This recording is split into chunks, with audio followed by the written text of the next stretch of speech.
guys, Brian Stevens here. I have Carl White from the Marketing Animals, a good friend of mine. You all know who he is. Fantastic strategies for loan officers, getting off your butt and getting moving. If you want to find a way to start Carl White and the Marketing Animals, they're great. Start with the Loan Officer Breakfast Club. It's fantastic. My good friend and partner, Frank Array, he hosts it. There's hundreds and hundreds of, even thousands of loan officers on there. It's just a great way to kind of crowdsource ideas, and check it out and make sure you reach out to Carl White. I was just having a conversation with Carl. He's in his RV right now over in Orlando. He's on the other side of the landmass in Tampa Bay, so it's not too far of a drive, and you had a couple of moments to think about some things, Carl. Why don't you share that? Because I think it's pretty fascinating, and loan officers and realtors can learn from this. It's getting that time of year where we start making plans and, we get revamped and looking forward to having a great year.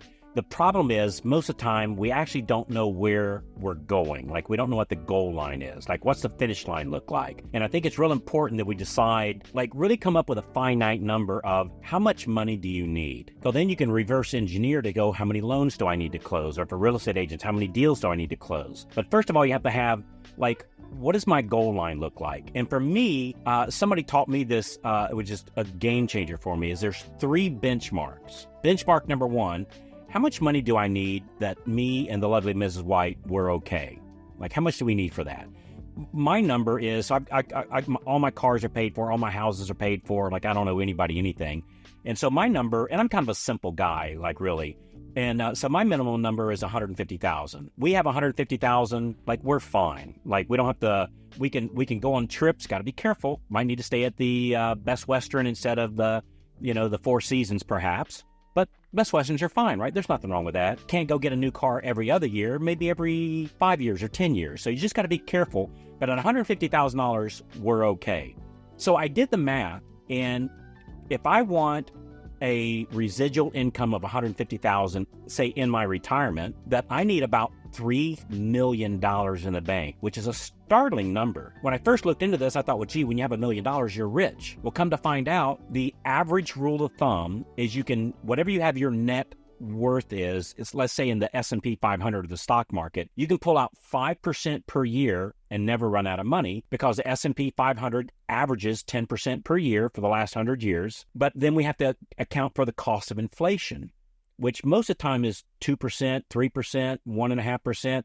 We had a kind of a bad run last couple of years for numerous reasons, right? But if you figure, if it goes up 10%, you pull out 5%, put it in your pocket, and you put 5% back into the fund to reinvest itself, you'll never run out of money. And so using that, if I want $150,000, I need $3 million in the bank to make that happen. So benchmark number 1 is, how much do I need to be okay? My number is 150. Yours might be lower, might be higher, whatever it is. Benchmark number 2 is I can go anywhere I want, anytime I want, wherever I want, with whoever I want, whenever I want. And for me, that number was $500,000 a year. Again, having no debt, $500,000 a year, man, that's pretty good income. That's a lot of trips. I can take my family on a first-class vacation to Europe for 2 weeks. Not every month, but a couple times a year, something like that. So at $500,000, I can pretty much go anytime I want. I can't go buy an island. Might not be able to buy a jet, but I could buy a private airplane at that, right? A little small airplane. And so for $500,000, I need $10 million in the bank, right? $10 million in the S&P 500, spending me off $500,000 in residual income. The third benchmark gets a little silly. It's like, how much money do I need to ski behind 2 aircraft carriers, and I own the aircraft carriers, right? What we'd call stupid money. Right. And everybody has different variations of that. For me, that number was about $1.5 million per year. Well, when you don't have any debt, that's a lot of money. Because next year I get another $1.5 million, next year another $1.5 million. So I can spend, I don't have to worry about saving it because I've already got my savings. So that's expendable money. That's a lot. And so for me, to have $1.5 million in income, I need $30 million in the bank. And I get it. That might seem like a big number to everybody. And frankly, they all sound like big numbers to me when I first worked on this. And I can tell you, I hit my benchmark 1, I hit my benchmark 2, and I'm working on my benchmark 3, right? And when I first started this, $1 million seemed like a far-fetched idea. But then what I found out is all I have to do is reverse engineer that if I want to have $3 million in the bank, how many loans do I need to close to make that happen? And in what time period? And for me, I want to have that 3 million in 5 years. And so I simply reverse engineered. I make this much money per loan. And if I make this much money, government gets half, I get half. If I save half of that, so 25% of my income, if I can save 25% of my income, how many loans do I need to close? So that equals $3 million in 5 years. And in 5 years, I've got my $150,000 in perpetuity. I never have to work again, and we're just fine. And so you just reverse engineer it. Now, those are my numbers. Brian, your numbers might be different.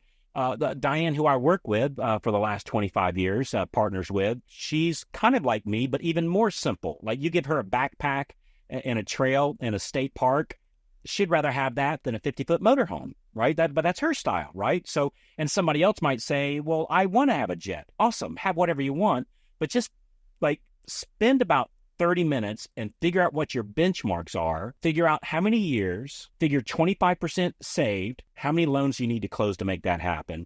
And the good news is, Brian, we're in the kind of career where you can make that happen. I just this morning, I talked to a guy, Scott Bell. So Scott's in St. George, Utah. So last December, he closed 3 loans. Nothing wrong with that. That's a good living, right? That's a good living. This December, he closed 15 loans. But it only happened because he reversed engineered and figured out where he needed to go. And so if you figure like averaging, and I don't know what he averaged, but just using a national average of $3,000 per loan, he went from $9,000 to $45,000 in 1 year. That's remarkable. That's like what he'd make a 500%, right? Yeah, a 500% increase in his loans, going from 3 to 15, just simply by figuring out what do I need to have. He figured out his why, which we all know how important that is, and then just simply mapped out a plan to make it happen. Yeah, I prescribe to the whole idea to want less is to have more. That makes sense to me. And I was on a bike ride with a friend of mine who's a trust fund kid. And so he doesn't work. He owns a couple houses free and clear. And he can do what he wants when he wants. And he's the most frugal guy I've ever met in my life. But we were on a bike ride. And he goes, hey, Brian, you ever get to that point? What are you going to do? I said, the same thing I'm doing, but probably in different locations for longer periods of time. But I do like that idea of kind of figuring out what that number looks like, because I think motivation is a huge, huge factor. Like consistent, persistent motivation. It's easy to sprint for short periods of time, but it's hard to do it for a long period of time. If you can really kind of map out a 5-year plan and say, all right, can I do this for 5 years and stay focused? I think most people think they could. But, the hard question for me, Carl, is, and I find myself doing this. I told you a story about my friend Mike Ballinger, who this guy, moss does not grow to this guy's feet. He moves nonstop, and we built a cabin, and he wrote down all the wood that we needed to get for this cabin that we were going to build 11 miles off a dirt road, and they delivered the wood, and my friend Mike Ballinger, the greatest carpenter I've ever met, he goes, well, now the hard part's done. I said, well, what do you mean? He goes, well, the wood's here, it just can't sit here. Now we got to build it. And I'm looking at that as the easy part. He sees that as a hard part.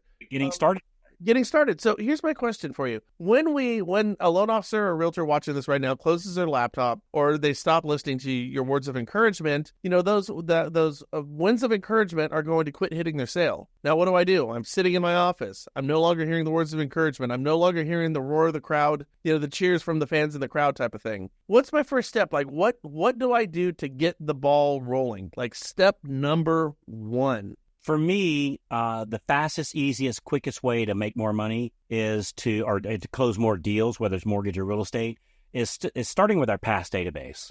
I mean, that's the unsung hero. And so on Scott, 40% of his business came from his past database. That's what happens the fastest. So when I'm speaking to a group of, say, 1,000 loan officers, and I ask them, how many people have called your past database in the last 12 months from A to Z? Usually about 3 to 4, maybe 5% of the loan officers raise their hand. 95% not. Oh, by the way, that 3, 4, 5% likely makes more money than the other 95% put together. So I would say I would put together 2 things. And coming from the mortgage world, I kind of skew it in that direction. But number 1, get my past database and start calling them, and use a script where I actually ask for the business, right? Ask for the business. So that'll get you your fastest money quickest. And then for loan officers, step 2 is get a list of qualified agents that closed at least 8 buyer sides or more in the last 12 months, and start calling on them. And that's Scott's entire plan. That's the only thing he did. He told me this morning that 100% of his loans came from calling his past database, calling qualified agents, in his case, that he had never worked with before.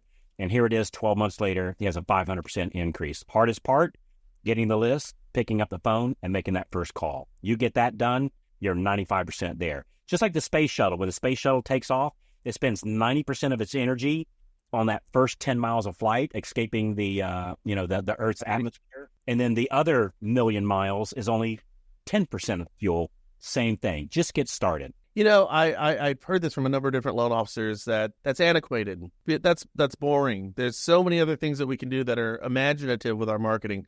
But I know we think this alike on this. But Carl, when it comes down to it, isn't that really all there is? I mean that too. Like, doesn't it begin and end with calling our database and getting on our phone? I mean, we have CRMs that we can use. We've got artificial intelligence. It's all great stuff. I mean, I'm not saying don't use that. We've got video. We've got social media. We've got all these other creative outlets. That's after I do these two things I just told you about. And likely when you do these two things, everything else is no longer relevant. Nothing else is really significant at that point because you won't need to do anything else at that point.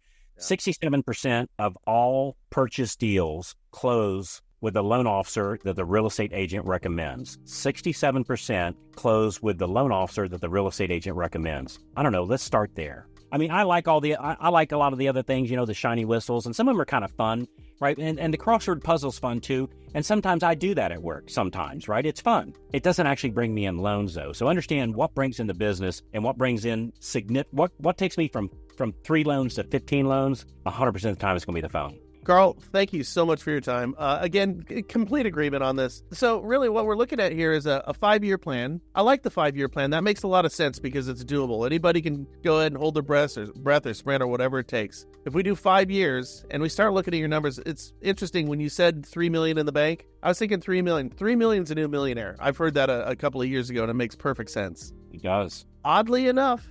My numbers, but maybe not somebody else's. Oddly enough, all doable numbers for loan officers. All doable numbers if you choose to engage the game. I've seen it happen to what I would say sometimes to the least likely people that I would think of, and it's they just discipline out trumps talent every day of the week. Every day of the week. It's just that discipline of doing those outbound calls and doing the marketing. And so, look, you're in a sales job. If you think you're going to do sales by doing non-sales activity, it's going to be a struggle. It's going to be a struggle. So I appreciate you, man. You're an awesome dude. And thanks for everything you've done for me over the years. Carl, thank you so much. Wonderful having a conversation with you. I find encouragement in this. I can't wait to talk to my team today.